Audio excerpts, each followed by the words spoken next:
Hey there, Saki here from Sakitech. In today's video, I will share over 50 plus tips and tricks on the iPhone 6s and 6s Plus. And I will be using a 6s Plus to demonstrate these very useful tips. But everything equally applies to the 6s.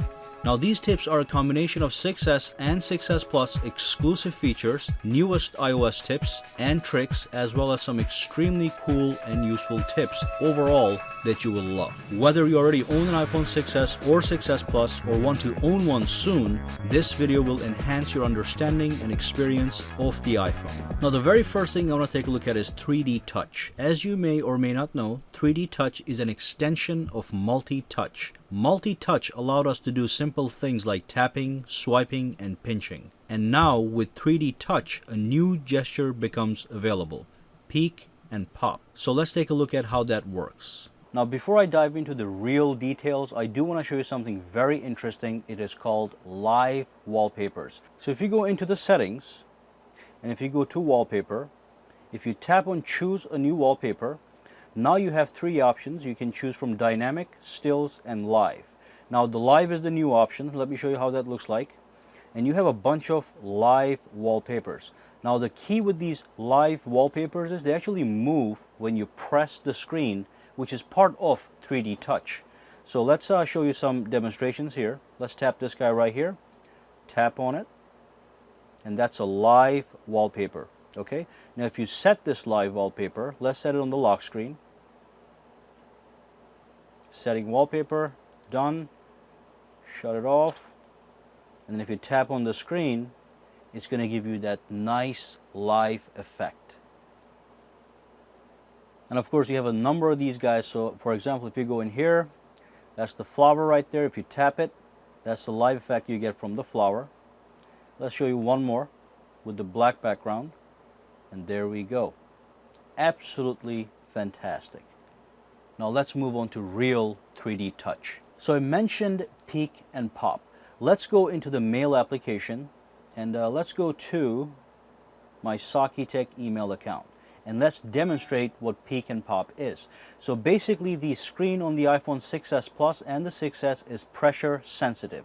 So whether you press lightly or firmly makes a difference.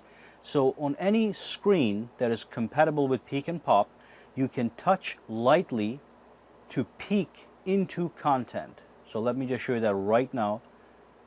I'm peeking into the content by touching lightly. If I press hard, it's going to pop into the content, making the full content available. That's basically peek and pop. So let me show you that one more time. Let's peek into this guy. And then this is, so far I'm just peeking. And then press harder, and that's going to pop right into that content. Now you can do this in many other applications. You can do this in the Photos application. So let's just do the camera. Let's launch the camera.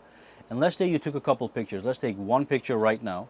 And let's say that you want to quickly actually peek at the picture you just took without leaving the camera application. All you do is you simply tap, and that's going to peek into the picture you just took. If you let it go, it goes back into the camera. Peek again by touching lightly and press hard, and that's going to pop into the content. When you're done, you click done, it goes right back into the camera. But that's the whole idea behind peek and pop. Touch lightly to peek and touch hard, firm, to pop into the content. Now this feature is everywhere, especially with the built-in apps that come with the actual iPhones. So if I go into the music application, I can do the same exact thing with all these people that I have over here. So let's peek into this artist right here. I can peek into it. I get a quick preview, and if I press firm, I pop right into it. And finally, I'm going to show you one more thing just to drive the concept home. If you go into messages, let's just launch something right over here. And I have two things over here. One of them is a hyperlink, and the other one is actually an address. So I can actually peek into any one of these guys if I so desire. So let's peek into the hyperlink first. So let's peek into this guy by pressing lightly, and that's going to launch the website, and it's going to show me a preview. If I want to go into it, I can press firmly, and it's going to pop right into it as usual. Now additionally, if I was in there in the message application, I could have just peeked, and after the peek was complete, I could have just let it go, and that's not going to pop the content.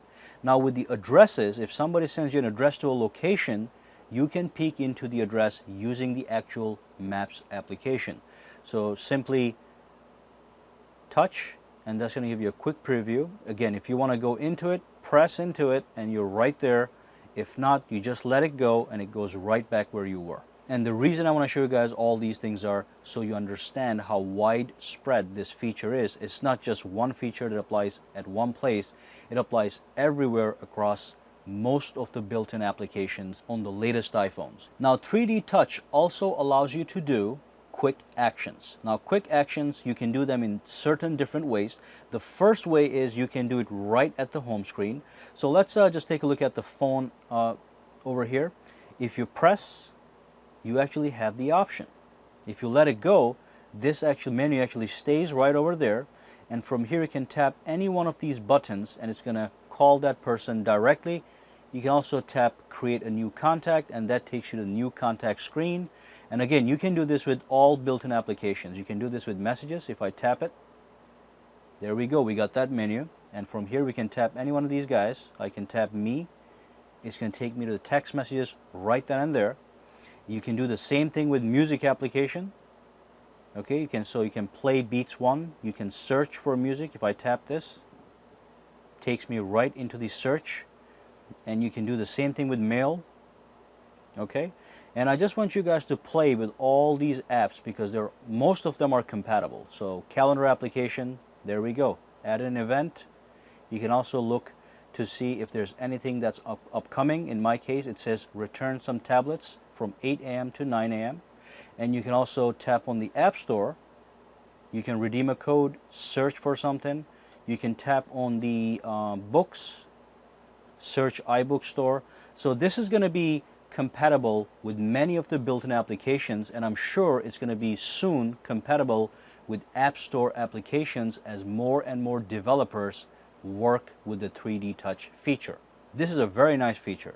And here's one more example. If you tap the camera, you can take a selfie, record a video, record a slow motion video, or simply take a photo quickly. So let's do that real quick. Boom, takes a photo on the spot.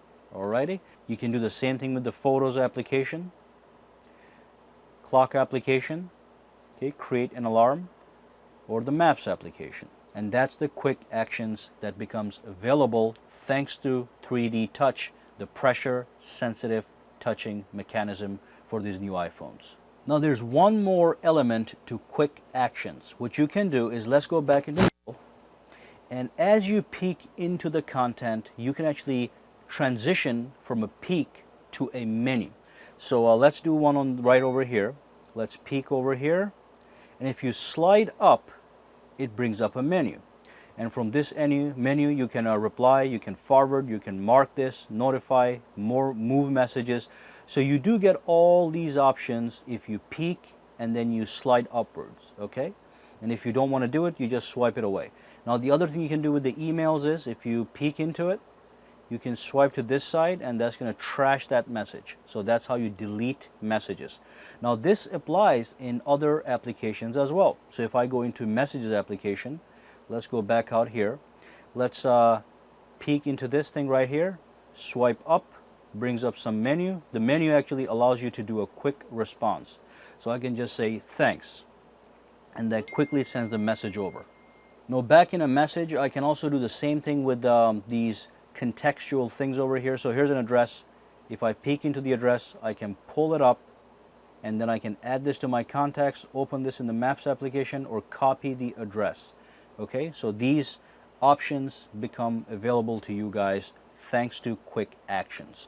Now 3D Touch also works with the Spotlight search. It's limited, but it works. So if I bring up the Spotlight search, as you can see, I have Siri suggestions. I've got some nearby suggestions that I can pull up on the map if I tap on these guys. But what I can also do is I can tap on the contacts, for example on me, and that actually gives me the option to call that contact, message him, or FaceTime him. Alrighty, and I can do that on any of these contacts, but as of now I cannot do that on the actual applications. Okay, so that application is not working. It launches the application if I tap on it, and if I try the Maps application, it's not going to work. Hopefully in the future it will, but as of now it doesn't work. But remember, you can still do some 3D touching right over here on the contacts. And here's a funny thing. 3D touch, all these options, if you don't like them, can be turned off. So if you go into the settings, and if you go into general, if you go to accessibility, you can actually swipe down, and over here it says 3D touch. You can turn it right off. Alrighty, now if I go back out, I try to tap on any of these things, it's not going to work. So your iPhone 6s Plus is now simply an iPhone 6 Plus with no 3D touch if it gets on your nerves. And of course, if you want to re-enable this, you go right back in, enable the thing, and you're back in business. And over here, you can set the 3D touch sensitivity. So you can make sure that 3D touch, the peek and pop gestures, get enabled when you touch very, very lightly. Or if you want to use some more force, you can actually slide the bar to firm. And then you can test it right over here. Okay, so I have to press really hard to bring that thing in. So let's stay with the medium. So remember, you can adjust the sensitivity here, and you can preview the sensitivity right over here. Very useful menu option.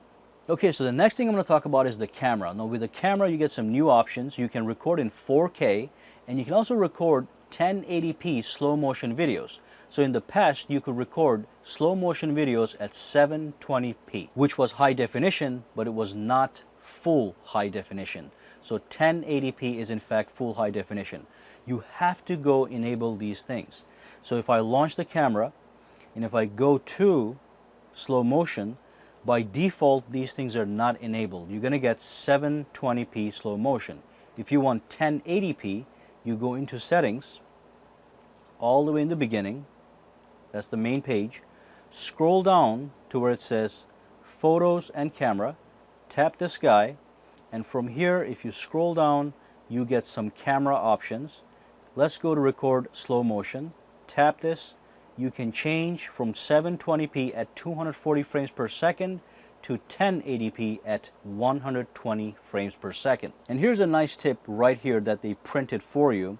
It says 1 minute of a slow motion video, if recorded at 1080p, it's going to take a space of 375 megabytes. If you record a 720p video at 240 frames per second, that's going to actually waste 300 megabytes on your phone. Additionally, your phone can also record in 4K. So you have to also enable that. Again, if you go out here and if you launch the camera and if you go to video, by default it's going to be 1080p. But at the bottom here it says 4K. And that's because I changed the option myself. So what you're going to do is you have to go into settings, same place under camera, go to record video, and from here you can choose all these other options. This is the best option I recommend right over here. And again, it's going to show you how much space it's going to take based on which option you pick. It's printed right here for your convenience. Now there's one thing I forgot to show you guys with 3D touch. With 3D touch, you can also enable multitasking. So usually what you have to do is you have to double tap the home screen, and that brings up the multitasking pane. And from here you can swipe these windows up as you don't need them. Now with the 3D touch, you can actually firm press, actually not firm press, just lightly press from the side of the screen and scroll in, and that also enables the multitasking pane. And you can do the same thing over here. You can get rid of these applications. So those were most of the iPhone 6s Plus and 6s exclusive features that were only available through 3D touch and some new video features. Now let's dive into the iOS and get some more useful tips, tricks, and hidden features. Now the first thing I want to show you guys is the grayscale mode. So if you go into settings, okay, let's go to the main settings over here. That's the main page. And if you go into general, you can go to accessibility, and from here you can enable the grayscale mode, which turns your iPhone into a black and white phone. So all the colors disappear and all you get is a black and white iPhone, which is pretty cool for a couple minutes. When you're done, go back into settings, shut it off, and you go back into the colorful, rich world. You can also over here invert the color. So if you tap this icon right here, it's going to invert everything. So everything that is white goes black, everything that is black goes white. If you go out here, every other color gets inverted. Nice effect for a while again, just something to play with if you guys want to. And if you're sick of it, you just turn it off and you're back in business. The next thing I want to talk about is if you go out here, if you pull the menu down, as you can see, you guys get a see-through menu. So there's some transparency and some translucency, okay? If I go over here again, you can see the screen behind the notifications panel coming right through the notifications panel, giving you a sense of translucency. Same thing with this guy when you pull up the control center. Now what you can do is you can turn this background to solid black, okay, and you can turn this into a solid white or solid gray. Let me show you how that is done. If you go into settings, back in the accessibility at the same place where we did the grayscale mode, all you do is you go to increase contrast and you tap on reduce transparency. Now if you go back out and pull the notifications panel down, you get a solid black. You don't get no translucency, no transparency, okay? If you pull this up, same thing here. Even the folders now have a solid color, a gray color. Same with the bar at the bottom here. Now I like translucency, so I go back in here and I actually turn reduce transparency off. And while we are here, if the iPhone ever gets too bright for your eyes, if the whites hurt your eyes on the iPhone, and an iPhone does have a really brilliant white display, you can actually reduce the white point by tapping that, and that's going to actually reduce the strength of the white colors so they don't affect your eyes as much. Okay, in my case, I don't really care, so I'm going to keep that off. Alright, so the next feature is a hidden feature that you can enable, and it gives you a menu that you can actually float on the screen. So let's go into the settings. I'm going to show you how to enable this thing. Scroll down, actually go to General, go to Accessibility, scroll down to where it says Assistive Touch, tap on it, and simply enable it. And immediately there's going to be a little menu that pops right here. Now this menu actually performs a lot of functions. The basic function it does is actually replaces this home key button. So if you don't want to tap this home key button all the time, you can have the software key right over here. So let me tap on it and tap home. Okay, so it takes you home. Now if you tap on this thing, it gives you other options. You can bring down the notifications panel, okay, and you can also pull it away. Tap on it, you can bring up the control center, alrighty, and then you can also tap on it, and you can do all these other things. You can actually use Siri, you can tap on the device, and it gives you options to increase, decrease the volume, mute the device, rotate the screen, lock the screen, anything you please. You can also tap more and you get even more options. You can take a screenshot right here. Alrighty, and you can also, without even shaking the iPhone physically, you can give the iPhone the command to behave as if it was being shook, and it's all handled by the software. Alrighty, and then if I tap this, it brings up the multitasking pane. So this is an amazing little menu that gets everything done for you. If you don't want to play with the gestures or just tap on the button all the time, it's movable. You can put it anywhere you want on the phone. You can put it all the way at the bottom if you want. Okay, and you can even customize this menu. So if you go into settings, over here it says customize top level menu and also create a new gesture. So let's tap this over here, and you can actually move these icons around and put whatever you please right over there. Very useful little menu. Okay, so tap on it, you get all the basic things. You can tap on device, you get all these options.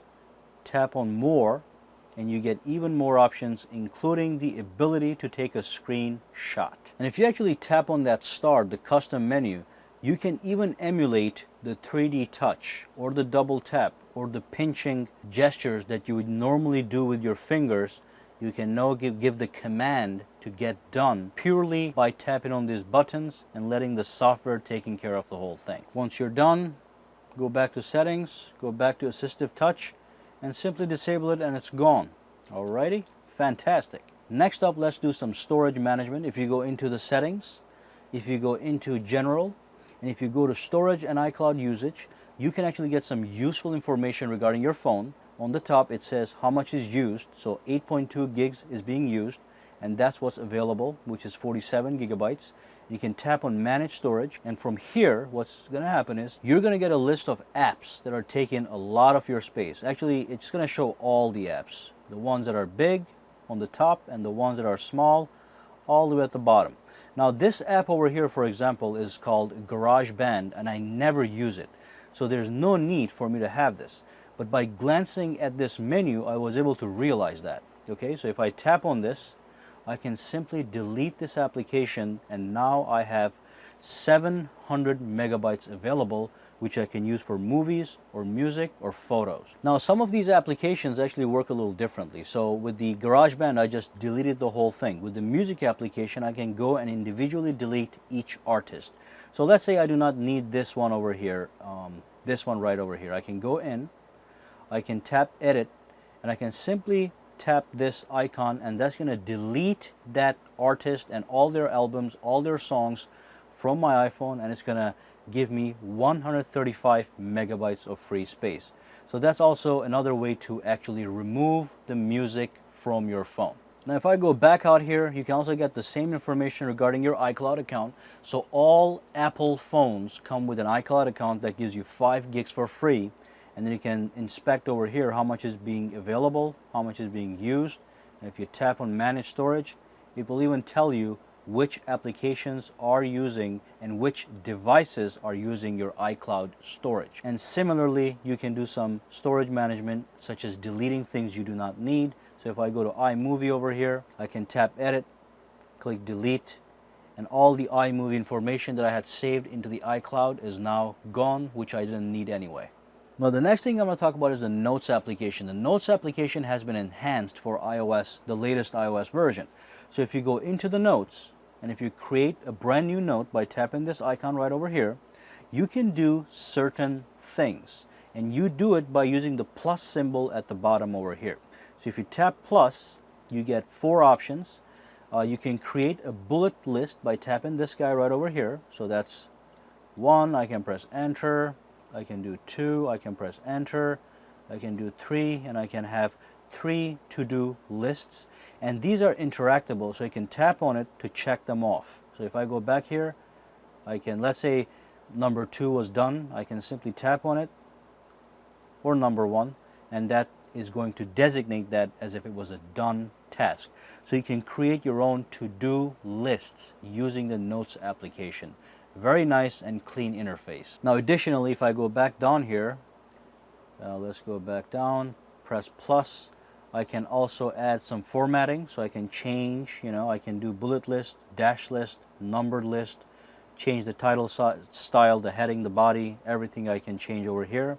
I can include a photo from the photo library or take a brand new picture. So if I go over here, take a picture, say use photo, and that photo is now under the Notes.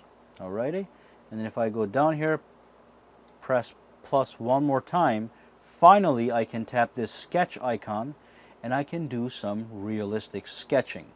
And for example, here's a pencil, here's the highlighter. I can change the color for the highlighter and the pencil if I so desire. Okay, I can do another pencil. I can use a ruler, and this ruler is very nice because you can now use it to draw straight lines. Okay, and of course the eraser. And all these things are pressure sensitive thanks to 3D touch. So with the highlighter, if I just highlight like this, it's going to give me a light color, but if I press hard, it's going to give me a deep color. Okay, and when you click done, that sketch is appended to your note. Alrighty, so that's what I want to show you with the Notes application. You can actually create lists like these. You can check them off, you can insert pictures, and you can insert your own sketches using pressure sensitive drawing thanks to 3D touch.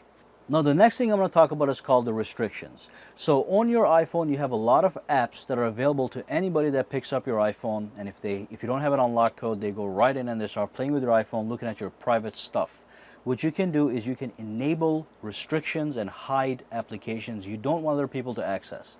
If you go into settings, let's go to the main screen right over here. and scroll to General and go to Restrictions. By default it's off, so tap Enable, and then it's going to ask you to pick a password. Tap one, let's just make one right now, and from here you can disable certain applications. Disable the camera, disable Safari, disable Siri if you don't want people to use that, and even disable FaceTime and other things. Now if I go back out here, Safari is gone, the camera is gone. I cannot launch Siri if I press and hold the home button. It's going to give me some voice control thing. That's a very basic voice control mechanism that replaces Siri because you disabled it. So that's the restrictions. So go to Settings, and if you want to re-enable them, you have to go back in, put the password that we just picked, and then just re-enable all these guys. So this is a very nice way to actually hide certain applications. And of course, if you scroll down, you have more options. You can actually disable people from buying applications on your phone by simply, disabling these options. So they can go to the App Store, but they cannot delete apps, they cannot install apps, and they cannot make in-app purchases. Okay, so this could save you a lot of money. And if you have a kid with an iPhone, you can do some restriction on the actual content. Alrighty? And you have a lot of options here. I recommend that you go through all these guys. Disable multiplayer games. And the reason you may want to do that is to save data if you're not on Wi-Fi. Okay, so that's the restriction. And of course, just like you enable restrictions, you can just go back in there and disable them as you please. And here's another quick tip. If I was on a website, let's say I'm on Safari, let's go to Amazon.com, and let's scroll all the way down. If I tap the white bar on the top twice, it brings me all the way to the top immediately. Okay, so if I scroll all the way down, and if I don't feel like scrolling all the way up again, I can simply double tap. That brings me right to the top of the screen. Alright, so the next thing I want to talk about is if you pull up the notification center, here's my notifications, here's my today screen, here's my notifications. As you can see, my notifications are grouped in order of time. So it says yesterday, it says Monday, it says Sunday, Friday, and it's all in order by day, by time. Okay, what I can do is I can change that option. If I go to Settings, and if I go to the main screen under Notifications, I can say Group by Application. Okay, so I can tap this. If I go back in now, as you can see, my notifications are grouped by individual application. So all my Twitter notifications are going to show up under Twitter. All my App Store notifications are going to show up under App Store. All my Maps notifications will show right here. And if I have messages, missed calls, they are going to show under their own category as opposed to ordering them by time. Really nice subtle way to tweak your notifications center if you so desire. Now while we're here, I'm going to show you one more thing. Let's just use messages as an example. If I go in here, you can change the way you get notified. You can either get a banner that slides from the top or an alert that pops in the middle of the screen. Okay, let me show you how that works. So right now we have a banner set up. You can also disable notifications for specific applications. Okay, if you do not want to be notified, just don't be notified.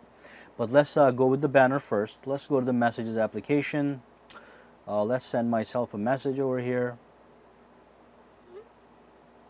And as you can see, I get a little notifications on the top, and this is the banner notification. Now if I go back into the settings, and if I do alerts, okay, that's going to look a little bit different. If I tap OK, click send, this time I'll be getting an alert. And as you can see, on my alert, you see the entire message. What if you want these things to be private? You want to get notified, but you do not want your friend to see the content of the message. Go back to notifications. Let's close this. Go back to notifications and simply scroll down and disable show previews. Alrighty, now let me show you what that means. If you go back to messages, send myself one more message, and this time the OK that I sent myself is not going to show up here. It's simply going to say iMessage. You received an iMessage. The content is not available unless you tap view, which takes you into the application. Okay, so that's a nice way to hide notifications the content of a notification. And you can do that for any one of these guys, okay? There might be some sensitive applications that you don't want people to see every time you get notified. So hide the preview so the content, the actual content, is not visible. And finally, the next thing I'm going to show you guys is with individual notifications. For example, if your phone is locked, just like this, you can still pull down the notification center. So there's no privacy. Even if you have a password enabled, which I do right now, people can pull this thing down and see your private notifications as they please. So what you can do is you can go into the settings of each individual application. Let's use messages again as an example. If you go in here, you can actually say show on lock screen and disable it. So show on lock screen, disable. So any kind of notification that is over here, that is a text message, is not going to show up on the actual lock screen as long as you have a security passcode enabled.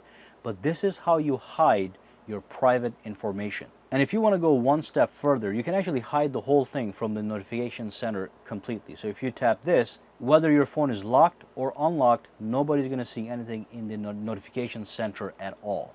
Alrighty? So let me just enable them for now, but you get the idea. Finally, talk about the control center. So you can pull this thing out anywhere. And if you go into settings, go back out here into the general settings, go to control center, you can disable people from accessing the control center when you're running an application.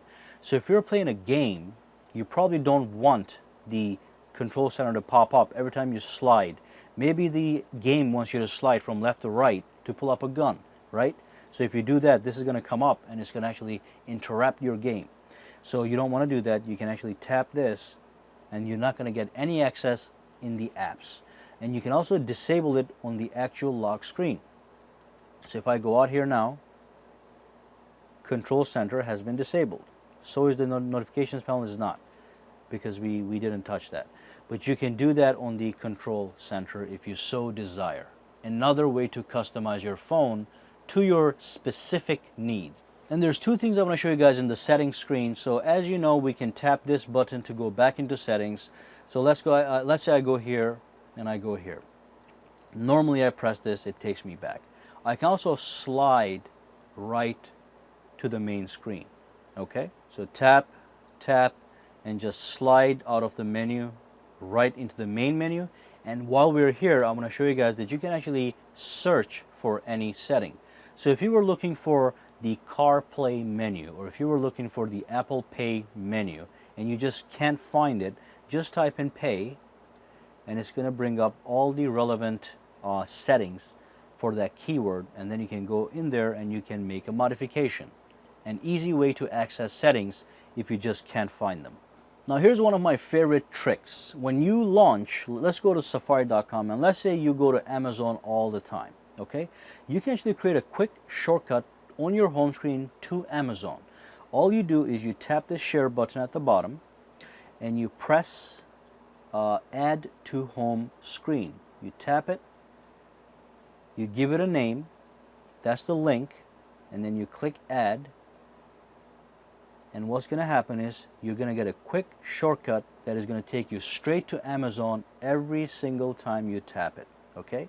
So if you frequent a lot of websites, you can do this for those guys. Now let me show you one more thing. Let's go to google.com and do the same thing. I'm going to create a quick shortcut, add to home screen, give it a name. Let's just say G for now, add.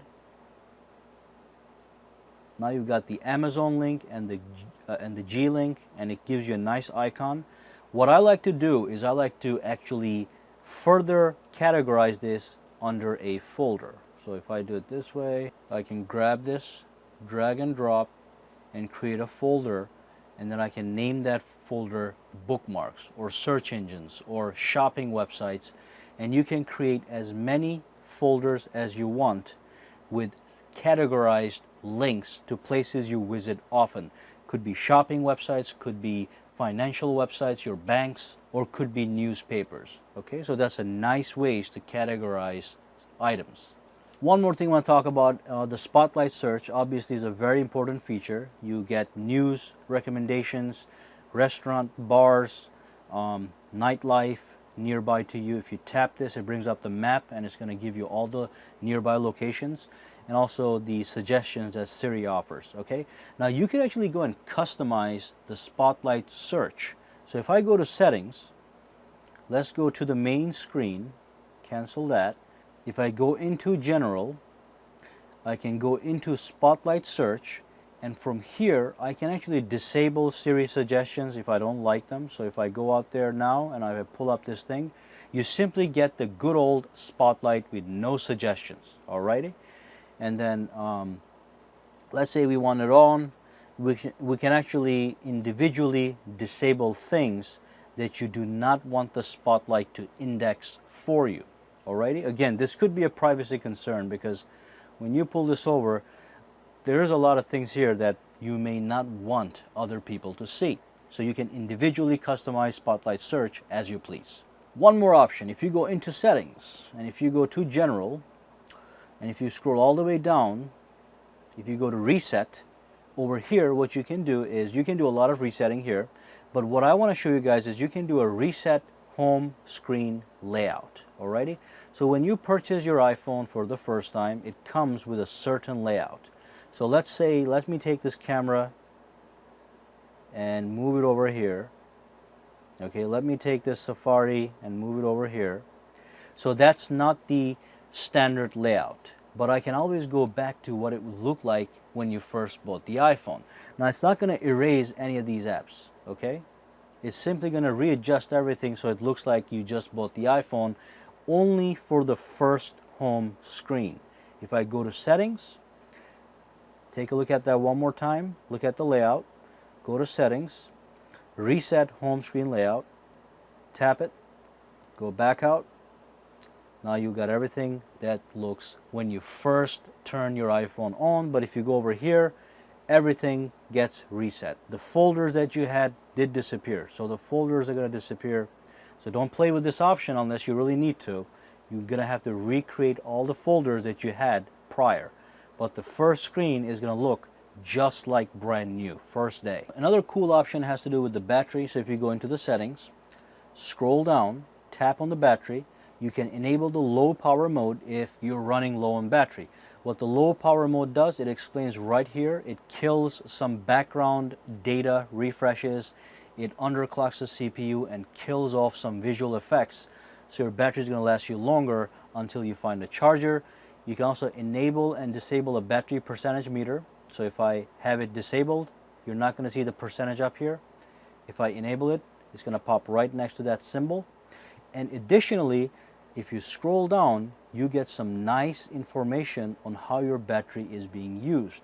So in the last 24 hours, the home and the lock screen has used 38% of my battery. And that's because I'm using this phone to create this video. I've been on the home and lock screen all this time. Safari and settings, I've been showing you guys a lot of settings. The studio application, the mail application, messages, it tells you exactly how much of the battery it's been using. Now that's for the last 24 hours. You can also go to last 4 days to get a better idea. So it looks like I've been using Google Maps a lot in the last 4 days. So those are the battery usage statistics. And if you scroll all the way down at the bottom, it says time since last full charge. So since I fully charged this device, it's been 1 hour and 29 minutes. Alrighty, and this is a nice way to calculate your battery life. So fully charge your phone and then let the battery fully die, but right before the battery dies, take a look at the usage, and it's going to give you the amount of hours until your battery was fully drained, and that's going to let you predict your battery life based on how you use your phone. Okay, because battery life is unique to every individual. All right, it's not going to be the same for me because I may love to watch videos, but you may not. Alrighty, so this is how you predict your battery life. Fully charge your iPhone and let it drain all the way down to like 5%, and come back and take a look at this and see what kind of number you see over here. So you could be seeing 12 hours. Somebody else could be saying 24 hours. Okay, So that means you're going to be able to calculate your battery life. Okay, a couple more tips. Let's go to settings. Let's go to the main option here, the general settings. Scroll down and go to display and brightness. Tap it. From here, you can actually bold the text on your iPhone. If you tap it, it's going to ask you to restart your phone. You don't want to do that if you don't want to waste time. But you can also change the text size. So if you tap it, you can lower the size of the text on your iPhone. Okay? And then the other thing you can do is you can change the display zoom effect. If I tap it, what's going to happen is this is the zoomed view. You see less applications on the screen and they're blown up, so they're larger, or you can do the standard. It's small and you can fit more applications on the screen, on one home screen. So that's zoomed and that's standard. Once you make your choice, you tap set and that gives you the brand new option. And the final tip of the day is something called creating your own shortcuts for your keyboard. If I go into message application right over here, and if I bring up the keyboard, let me type in OMW. See how it changes to on my way. The reason it does that is because I set it up so it does it. So let's go to settings. I'm going to show you how to get it done.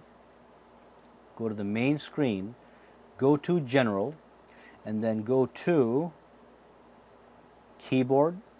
And at the bottom here, actually at the top here, it says text replacement. Tap it, and as you can see, OMW, on my way, is right there. Let's add one more. Press plus, type in OMG, alrighty, and then you can do I'm sorry, the phrase is on the top. So the phrase is going to be oh my God, and it's going to say OMG. You click save, okay, and if you want to have a response for that, if somebody sends you OMG, you can go oh your God, and you can type in OYG. Alrighty, so let's go back out there, launch messages. If I type in OMG, it's going to give me the suggestion. I can tap on it, pre-fills it, click send, and then I can respond to it with my OYG. Tap it, pre-fills it, click send. There we go. So you can add as many as you want of these shortcuts. Well, thank you for watching this video, guys. Make sure to subscribe to my channel for more videos to come. And do not forget to stalk me on Twitter, Facebook, and Instagram, for which all the links are down below. Meanwhile, if you have any questions, comments, concerns, any input, just drop them down in the comments below. And also, finally, hit that thumbs up button and have a great day.